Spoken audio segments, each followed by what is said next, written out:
Yes, this is quite a problem as a lot of people do not have Wi-Fi in their homes, but a lot of the majority of the people, over 100% of the public, have got telephones. So anything that can be looked at and people can participate in by the telephone, it is much better and it is required.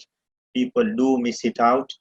We have, for example, locally here, we've already started Quran teaching and Dua teaching in preparation for the month of Ramadan, and that is continuing by phone.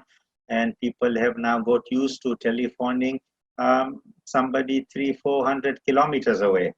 So that is something new that is happening here.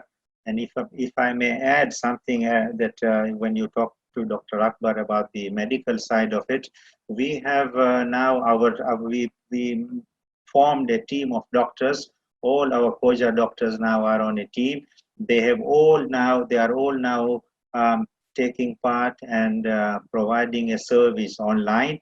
And if they feel that a person then needs to consult a psychiatrist, they then pass on the telephone number of the psychiatrist who then talks to them. So that is a very good medical service that we have provided.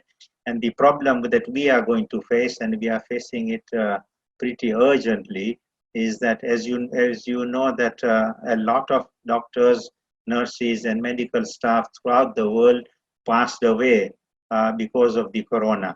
And that is making us worried quite a lot. We have worked out the number of doctors and the number of PPEs or any other protection that is required, and the funding is rather too much for us. We have estimated at the moment $125,000 for this month, and that is much too much. And our doctors are at the moment at risk because they are exposed working with the patients.